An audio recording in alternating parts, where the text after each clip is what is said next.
৭০,০০০ পরিবার হবে বাড়ির মালিক, পাবে ২% করে খাস জমিও। প্রধানমন্ত্রীর প্রতিশ্রুতির প্রথম পর্যায়ের বাস্তবায়ন আজ। জুন পর্যন্ত প্রতি মাসেই আসবে ৫০ লাখ ডোজ টিকা। সংরক্ষণাগার বাড়ানোই চ্যালেঞ্জ। এখনো প্রস্তুত হয়নি ফাইজারের ভ্যাকসিন সংরক্ষণের স্থান। এবং কক্সবাজার সমুদ্র সৈকতের কলাতলি থেকে নাজিরা টেক পর্যন্ত তীব্র ভাঙন। ২০,৫০০ কোটি টাকার বেশি ব্যয়ে আধুনিক বাঁধ নির্মাণের পরিকল্পনা।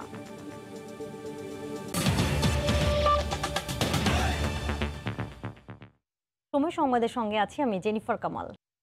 দেশে একজন মানুষও গৃহহীন থাকবে না, এই প্রতিশ্রুতির প্রথম পর্যায়ের বাস্তবায়ন হতে যাচ্ছে আজ।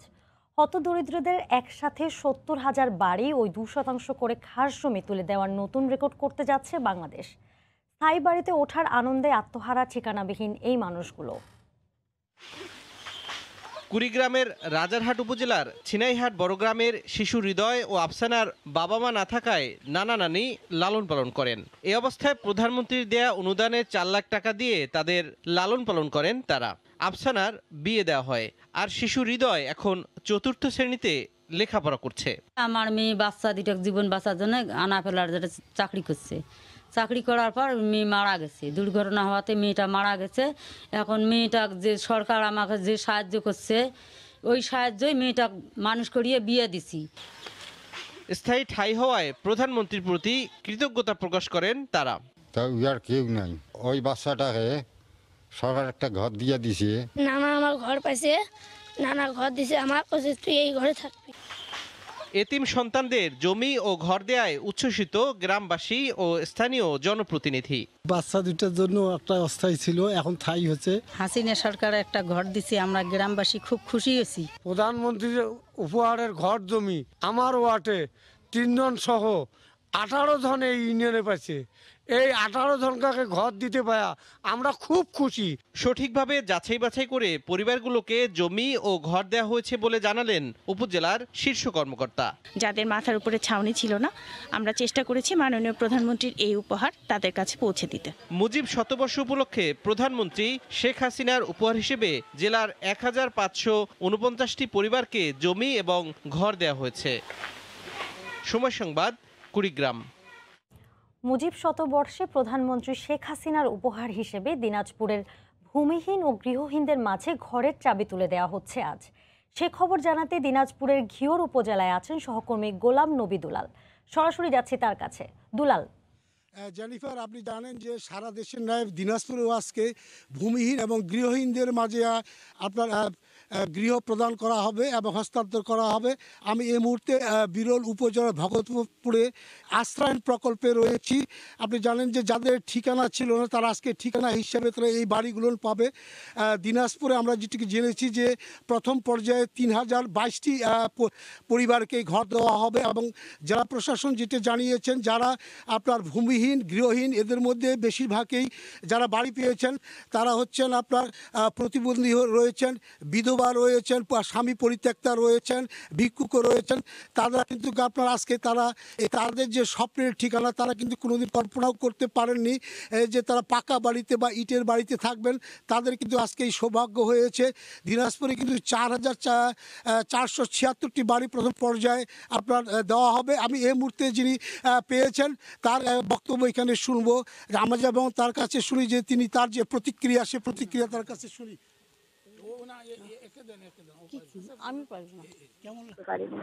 আমরা যেটা জানলাম যে মাননীয় প্রধানমন্ত্রী যে বাড়িগুলো দিয়েছেন তারা কৃতজ্ঞ চিত্তে তাকে বলছেন যে তাদের থাকার স্থান ছিল না, তারা বিভিন্ন জায়গায় তারা। আমরা যেটা জানলাম যে মাননীয় প্রধানমন্ত্রী যে বাড়িগুলো দিয়েছেন তারা কৃতজ্ঞ চিত্তে তাকে বলছেন যে তাদের থাকার স্থান ছিল না, তারা বিভিন্ন জায়গায় তারা আপনার এই থাকতেন এবং এই বাড়িগুলো পাওয়ার কারণে তারা কিন্তু আমরা অনেক সুবিধা পাবেন। আমরা যেটা জেনেছি যে এই আশ্রয়ণ প্রকল্পে যে ঘরগুলো বা বাড়িগুলো আজকে দেওয়া হচ্ছে সেখানে আপনার রয়েছে স্যানিটেশন রয়েছে, পাশাপাশি রয়েছে পানি খাওয়ার ব্যবস্থা এবং খুব সম্প্রতি এখানে বিদ্যুৎ সংযোগও দেওয়া হবে।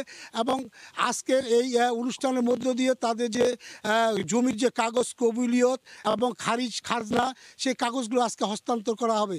যারা এখানে পাচ্ছেন তারা এখানে উপস্থিত রয়েছেন, তারা অত্যন্ত খুশি যে এই ঘর পেয়ে আবার পর্যায়ক্রমে দিনাজপুরে আরও বাড়ি দেওয়া হবে বলে আমরা জেনেছি। তো আমার কাছ থেকে বিরলের এই ভগবতপুর আশ্রয়ণ প্রকল্পের সর্বশেষ এই ছিল জেনিফার।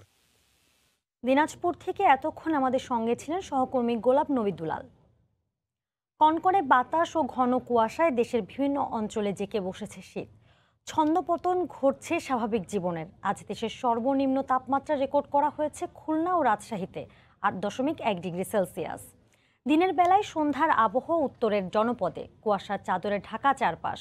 কনকনে ঠান্ডা আর হিমেল হাওয়া উত্তরের জনপদে বাড়িয়ে দিয়েছে শীত। দিনের বেলাতেও হেডলাইট জ্বালিয়ে চলাচল করছে গাড়ি। শীতের খবর জানাতে এই মুহূর্তে রাজধানীর মানিক মিয়া এভিনিউতে আছেন রিপোর্টার তোহা খান তামিম এবং রাজশাহীর রেলগেট এলাকায় আছেন রিপোর্টার সাইফুর রহমান রকি। সরাসরি চলে যাচ্ছি তাদের কাছে। প্রথমে যাচ্ছি তামিমের কাছে। তামিম। জেনিফার, এখন সকাল 9টা, কিন্তু এখন পর্যন্ত কিন্তু আমরা সূর্যের দেখা পাইনি, অর্থাৎ এখনো পর্যন্ত সূর্য কিন্তু পূর্ব আকাশে উঁকি দেয়নি। এখনো আমরা দেখতে পাচ্ছি যে একেবারে কুয়াশাচ্ছন্ন হয়ে আছে, অর্থাৎ কুয়াশায় ঢেকে আছে। যারা শ্রমজীবী মানুষ, কর্মজীবী মানুষ, তাদেরকে কিন্তু ঠিকই সকালবেলা বের হতে হয়েছে তাদের কর্মের তাগিদে। তারা কিন্তু প্রত্যেকে বের হয়েছেন, যে যার মতো করে তাদের যে কর্মস্থল সেই কর্মস্থলে তারা যাচ্ছেন। এই শীতের মধ্যে সবচাইতে বেশি জেনিফার যে কষ্ট পোহাচ্ছেন কিংবা কষ্টে আছেন সেটা হচ্ছে খেটে খাওয়া মানুষ, শ্রমজীবী মানুষ, বিশেষ করে যাদের ঘর বাড়ি নেই, ছিন্নমূল মানুষ, ফুটপাতে থাকেন, এমন মানুষ কিন্তু সবচাইতে বেশি কষ্টে আছেন। এবং তারা বারবার করে দাবি তুলছেন যে যারা আসলে সচ্ছল, যারা আসলে স্বাবলম্বী, তাদের কাছে এবং দায়িত্বশীল যারা রয়েছেন তাদের কাছে তারা দাবি তুলছেন যে যেন এই যে শীত পড়ছে, এই শীতের মধ্যে তারা যেন তাদেরকে শীতবস্ত্র দেন এবং যেই সাহায্যের যে হাত, সেই সাহায্যের হাত নিয়ে তারা যেন এগিয়ে আসেন। সবচাইতে বেশি কিন্তু তারা আসলে কষ্ট করছেন এই যে শ্রমজীবী এবং খেটে খাওয়া মানুষ। আমরা আবহাওয়া অফিসের সাথে কথা বলেছিলাম। আবহাওয়া অফিস বলছে যে গত কয়েকদিন আগে, অর্থাৎ গত 21 তারিখে যে বৃষ্টি হয়েছে, সেই বৃষ্টির ফলে কিন্তু এই যে শীতের যে তীব্রতা, সেই শীতের তীব্রতা কিন্তু বেড়ে গিয়েছে। এবং আগামী কয়েকদিনের মধ্যে যদি কোনো বৃষ্টি না হয় তাহলে কিন্তু বলা যায় যে শীতের যেই এখন পর্যন্ত যে শীতের মাত্রা অনুভূত হচ্ছে সেটি আসলে কমতে পারে। তবে আবহাওয়া অফিস বলছে যে তীব্র আকারে যে শৈত্যপ্রবাহ, সেই শৈত্যপ্রবাহের কিন্তু কোনো সম্ভাবনা নেই। তবে মৃদু আকার যে শৈত্যপ্রবাহের কথা তারা কিন্তু আভাস দিচ্ছেন। যদিও এটি আসলে যে উত্তরের জনপদ, সেই উত্তরের কয়েকটি জনপদে মৃদু শৈত্যপ্রবাহের কথা বলছে আবহাওয়া অফিস। আমরা গত পরশুদিন ঢাকাতে, রাজধানী ঢাকায় আমরা আবহাওয়া যেই সর্বনিম্ন তাপমাত্রা আমরা আবহাওয়া অফিস রেকর্ড করেছিল 16.4 ডিগ্রি সেলসিয়াস এবং গতকালকে ছিল 14.4 ডিগ্রি সেলসিয়াস এবং আজকে কিন্তু আরও এক ধাপ কমে প্রায় 13.5 ডিগ্রি সেলসিয়াস এই মুহূর্তে আবহাওয়া বিরাজ করছে ঢাকায়। তো জেনিফার, রাজধানীর আবহাওয়া এই ছিল আমার হাতে। আমরা এখন চলে যাব উত্তরের জনপদ রাজশাহীতে। সেখানে আছেন আমাদের সহকর্মী সাইফুর রহমান রকি, সেখানকার খবর জানতে। তামিম, আপনাকে ধন্যবাদ। তীব্র শীতে বিপর্যস্ত হয়ে পড়েছে উত্তরের মানুষের জনজীবন। বিশেষ করে রাজশাহীতে কিন্তু বেশ কয়েকদিন ধরেই শীতের যে প্রকোপ সেটি কিন্তু কমে এসেছিল, কিন্তু আবারও কিন্তু সেই প্রকোপ বাড়তে শুরু করেছে। আজকে রাজশাহীতে সর্বনিম্ন যে তাপমাত্রা রেকর্ড করা হয়েছে, আবহাওয়া অফিস থেকে জানা গেছে রাজশাহীতে সর্বনিম্ন তাপমাত্রা রেকর্ড করা হয়েছে 10.6 ডিগ্রি সেলসিয়াস। তবে কনকনে ঠান্ডা বাতাসের কারণে কিন্তু শীতের যে প্রকোপ সেটি বেশি অনুভূত হচ্ছে, এমনটাই আসলে বলছেন নগরবাসী। আপনারা দেখতেই পাচ্ছেন যারা ঘর থেকে আসলে বের হচ্ছেন তারাও কিন্তু প্রয়োজনীয় শীতবস্ত্র পরেই কিন্তু তারা প্রয়োজনীয় কাজকর্মগুলো সারছেন। আমরা নগরীর বিভিন্ন এলাকায় ঘুরেছি, এরই মধ্যে সেই নগরীর বিভিন্ন এলাকায় আমরা বেশ কিছু নগরবাসীর সাথে কথা বলেছি। তারা যেটি বলছেন এই কনকনে শীতে তাদের যে স্বাভাবিক কাজকর্ম সেটি কিন্তু ব্যাঘাত ঘটছে, এ কারণে তাদের নানা ধরনের ভোগান্তিও কিন্তু হচ্ছে। পাশাপাশি আমরা দেখেছি সকালে কাজের সন্ধানে যারা বের হয়েছেন তারা কিন্তু এই কনকনে শীতের কারণে তারা তাদের কাজের দেখা পাচ্ছেন না, কাঙ্ক্ষিত কাজ না পেয়ে তারা কিন্তু ক্ষতিগ্রস্ত হচ্ছেন। পাশাপাশি ছিন্নমূল যে মানুষেরা আছে এই ঠান্ডা বেড়ে যাওয়ার কারণে তাদের যে দুর্ভোগ সেটি কিন্তু দ্বিগুণ মাত্রায় বেড়ে গেছে। পাশাপাশি নগরীর যে ভদ্রা এলাকায় সেখানে বেশ কিছু ছিন্নমূল মানুষ সেখানে অবস্থান করে, সেখানে একটি বস্তি রয়েছে, সেখানে কিছু নিম্ন আয়ের দরিদ্র মানুষ থাকে, তারাও কিন্তু ব্যাপক কষ্টের মধ্যে দিয়েই কিন্তু দিন পার করছেন। তারা যেটি বলছেন যে এই সময় যেসব বিত্তবান শ্রেণীর মানুষেরা আছেন তারা যদি তাদেরকে শীতবস্ত্র বিতরণ করেন তাহলে হয়তো তাদের এই কষ্ট কিছুটা হলেও কিন্তু লাঘব হবে। অনেক ক্ষেত্রে আমরা তাদেরকে দেখেছি খড়কুটো জ্বালিয়ে তারা কিন্তু শীত নিবারণের চেষ্টা করছেন। তবে বিশেষ করে একটি কথা না বললেই নয়, আজকে কিন্তু আমরা রাত থেকেই দেখেছি প্রচুর পরিমাণ কুয়াশা কিন্তু রয়েছে, পাশাপাশি এখনও কিন্তু আমরা সূর্যের দেখা পাইনি। এই তীব্র কুয়াশার কারণে বলা যায় যে বিভিন্ন যে যানবাহনগুলো রয়েছে তাদের কিন্তু গতি কিন্তু ধীর গতিতে চলাচল করতে হচ্ছে এবং তারা গন্তব্যে পৌঁছাতেও কিন্তু দ্বিগুণ সময় লাগছে, এমনটাই আসলে আমাদেরকে জানিয়েছেন। এছাড়াও কিন্তু শীত বেড়ে যাওয়ার কারণে ঠান্ডাজনিত রোগের যে প্রাদুর্ভাব সেগুলো কিন্তু বেড়ে গেছে এবং শিশু ও বৃদ্ধের মধ্যে কিন্তু সেই রোগের সংখ্যাটা অনেক বেশি দেখা গেছে। রাজশাহী মেডিকেল কলেজ সহ বিভিন্ন যে ক্লিনিকগুলো রয়েছে সেখানেও কিন্তু তাদের চিকিৎসা সেবা দিতে গিয়ে হিমশিম খেতে হচ্ছে চিকিৎসকদের। তো এমনটাই ছিল আসলে আমার কাছে রাজশাহী থেকে শীতের তীব্রতা নিয়ে খবর। শীতের তীব্রতা নিয়ে জানাচ্ছিলেন রাজশাহী থেকে সাইফুর রহমান রকি। তার আগে আমাদের সঙ্গে যুক্ত ছিলেন রাজধানীর মানিক মিয়া এভিনিউ থেকে রিপোর্টার তোহা খান তামিম। ঘন কুয়াশায় 7 ঘন্টা বন্ধ থাকার পর পাটুরিয়া দৌলতদিয়া নৌ রুটে ফেরি চলাচল স্বাভাবিক হয়েছে। তবে উভয় পারে পারাপারের অপেক্ষায় এখনও 2000-এর বেশি ছোট বড় যানবাহন অপেক্ষায়। পাটুরিয়া ঘাট কর্তৃপক্ষ জানান গত রাত 8টার পর থেকে ঘন কুয়াশার কারণে পাটুরিয়া দৌলতদিয়া নৌ রুটে ফেরি চলাচল ব্যাহত হচ্ছিল। এক পর্যায়ে চ্যানেলের বিকন বাতি ও মার্কিং পয়েন্টের কিছুই দেখতে না পাওয়ায় দুর্ঘটনা এড়াতে ফেরি চলাচল বন্ধ করে দেয় কর্তৃপক্ষ।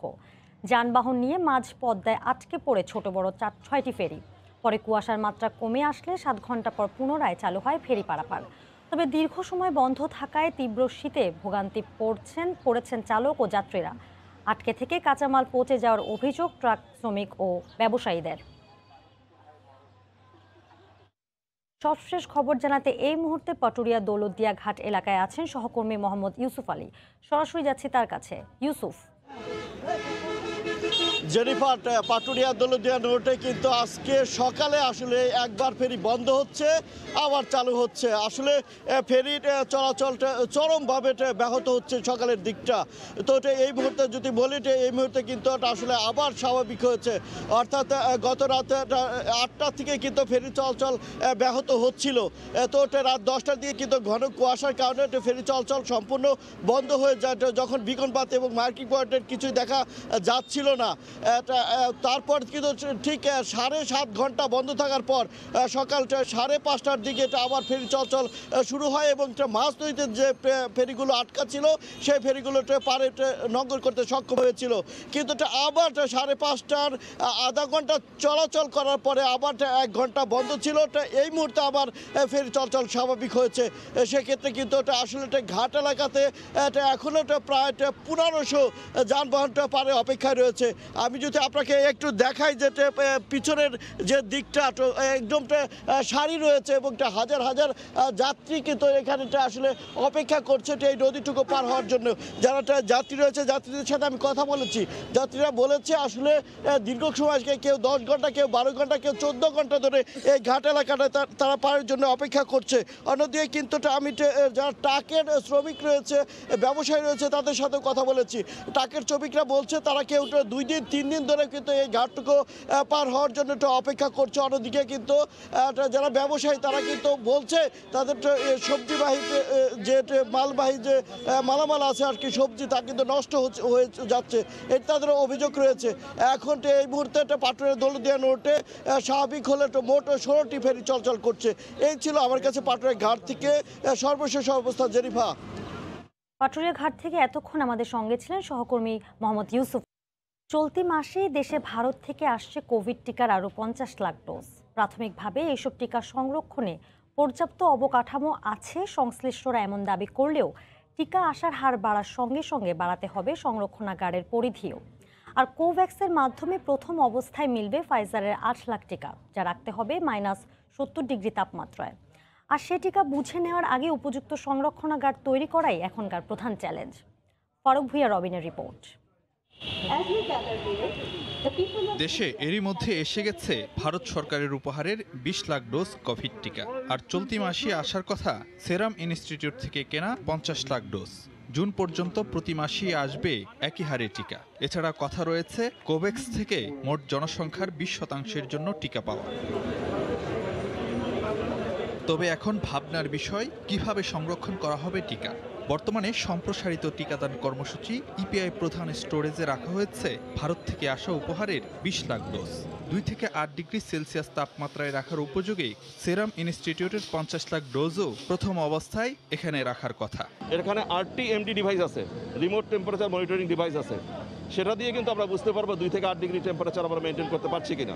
সরকারের কোভিড টিকা বিতরণ পরিকল্পনা অনুযায়ী ইপিআই প্রধান স্টোরেজ থেকে পাঠিয়ে দেওয়া হবে জেলা ইপিআই স্টোরে, পরে সেখান থেকে উপজেলা স্টোর হয়ে পাঠানো হবে টিকা কেন্দ্রে। বর্তমানের ২০ লাখ টিকা রাখার সক্ষমতা থাকলেও টিকা আসার হার বাড়তে থাকলে তা সংরক্ষণে রাখাও হবে আরেক চ্যালেঞ্জ।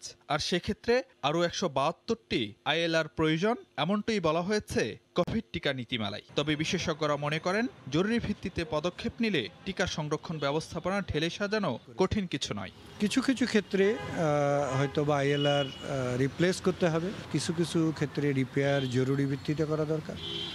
তার জন্য যেমন ধরেন অর্থ বরাদ্দ দরকার, প্রশাসনিক আদেশ জরুরি ভিত্তিতে দেওয়া দরকার, কার্যাদেশ জরুরি ভিত্তিতে দেওয়া দরকার, তাহলে এটা একেবারে অসম্ভব না। এদিকে কোভ্যাক্সের মাধ্যমে ফাইজারের ৮ লাখ টিকা পেতে যাচ্ছে বাংলাদেশ। তবে এই টিকা রাখতে হবে -৭০ ডিগ্রি সেলসিয়াস তাপমাত্রায়। সংশ্লিষ্টরা বলছেন অতি শীতল তাপমাত্রায় সংরক্ষণের উপযোগী এই টিকা রাখার জন্য নেওয়া হচ্ছে প্রয়োজনীয় ব্যবস্থা। সেটা সংরক্ষণ করবার জন্য যে কারিগরি সহায়তা দরকার, সে বিষয়ে কিন্তু আন্তর্জাতিকভাবে এবং দেশের ভিতরে বিভিন্ন সরকারি বেসরকারি সংস্থার সহায়তায় সেই সক্ষমতা নির্মাণ করার কাজে কিন্তু আমরা করছি। টিকা আসার পর দ্রুততা প্রয়োগ করলে সংরক্ষণাগারের উপর চাপ কমানো সম্ভব বলে মনে করেন বিশেষজ্ঞরা। ফারুক ভিয়া, রবিন, সময় সংবাদ, ঢাকা। সমুদ্র সৈকত কক্সবাজারের মূল পয়েন্ট কলাতলী থেকে নাজিরার টেক পর্যন্ত তীব্র ভাঙন দেখা দিয়েছে। জলবায়ু পরিবর্তন জড়িত কারণে এই ভাঙন রোধে পরিবেশ ও পর্যটন বান্ধব প্রতিরক্ষা বাঁধ নির্মাণের পরিকল্পনা নিয়েছে পানি উন্নয়ন বোর্ড। ২০,৫০০ কোটি টাকার বেশি ব্যয়ে আধুনিক এই বাঁধ নির্মাণ করা হবে। আরও জানাচ্ছেন সুজাউদ্দিন রুবেল। বিশ্বের দীর্ঘতম সমুদ্র সৈকত কক্সবাজারের মূল পয়েন্ট কলাতলী থেকে নাজিরার টেক। মূলত বেশি পর্যটক এখানেই ভিড় করেন। কিন্তু সৈকতের এই ১২ কিলোমিটার এলাকা জুড়ে সৃষ্টি হয়েছে তীব্র ভাঙন। প্রতিনিয়ত ঢেউয়ের আঘাতে বিলীন হচ্ছে ঝাউগাছ সহ বালিয়াড়ি। প্রশাসনের পক্ষে জিও ব্যাগ দিয়ে তা রক্ষার চেষ্টা করা হলেও কার্যত হচ্ছে না। স্বাধীনভাবে ঘুরতে পারছি না, আমরা চাইলেও ওই দিকটা উঠতে যাচ্ছে, বাধা খাচ্ছে। জিও ব্যাগ দিলেও আপনার রক্ষা করা যাচ্ছে না। এই ভাগার কারণে মনে হয় টুরিস্ট পুলিশ আছে, আমাদের পিছনে লাইফ বাস এয়াসিন লাইফ গার্ড আছে, এগুলো হুমকির সম্মুখীন ভাঙার জন্য। জলবায়ু পরিবর্তনের কারণে এই ভাঙন উল্লেখ করে পরিবেশবাদী সংগঠনের নেতাদের দাবি এটা রোধে পরিবেশ ও পর্যটন বান্ধব পরিকল্পনার উদ্যোগ নেয়ার। কয়েক কিলোমিটার যে অস্থায়ী একটা বাঁধ সৃষ্টি করা হয়েছে, সেখানে আমরা দেখেছি যে সাগর থেকেই অপরিকল্পিতভাবে বালি উত্তোলন করে বাঁধগুলো দেওয়া হয়েছে, যার কারণে আরও ঝুঁকিপূর্ণ হয়ে উঠছে। পানি উন্নয়ন বোর্ড জানিয়েছে ভাঙন রোধে পর্যটন ও পরিবেশ বান্ধব প্রতিরক্ষা বাঁধ নির্মাণের পরিকল্পনা নেওয়া হয়েছে, যেখানে ১২ কিলোমিটার এলাকা জুড়ে থাকবে মাল্টি ফাংশনাল বাঁধ ও সড়ক। পাশাপাশি ওয়াকওয়ে, সাইকেল বে, গাড়ি পার্কিং ও প্রদর্শনী মঞ্চ থাকবে। আর বাঁধের ভেতরে থাকবে কিডস জোন, তথ্য কেন্দ্র, locker room, lifeguard post, aquarium, বারবিজ দোকান ও ওয়াশরুম। সম্পূর্ণ সিস্টেমটাকে আধুনিকায়ন এবং আধুনিক পর্যটন ব্যবস্থাপনা নিশ্চিতের জন্যই আমরা এই প্রকল্পটি প্রণয়ন করেছি। এই বাঁধ নির্মাণ করবে পানি উন্নয়ন বোর্ড। চলতি মাসে প্রকল্পের কাজ শুরু করে যা ২০২৪ সালের জুন মাসে শেষ হবে। সুজাউদ্দিন রুবেল, সময় সংবাদ, কক্সবাজার। এ পর্যায়ে শীর্ষ সংবাদ জানিয়ে দিচ্ছি আরেকবার। ৭০,০০০ পরিবার হবে বাড়ির মালিক, পাবে ২% করে খাস জমিও। প্রধানমন্ত্রীর প্রতিশ্রুতির প্রথম পর্যায়ের বাস্তবায়ন আজ। এই ছিল এখনকার মতো, সঙ্গে থাকুন সময়।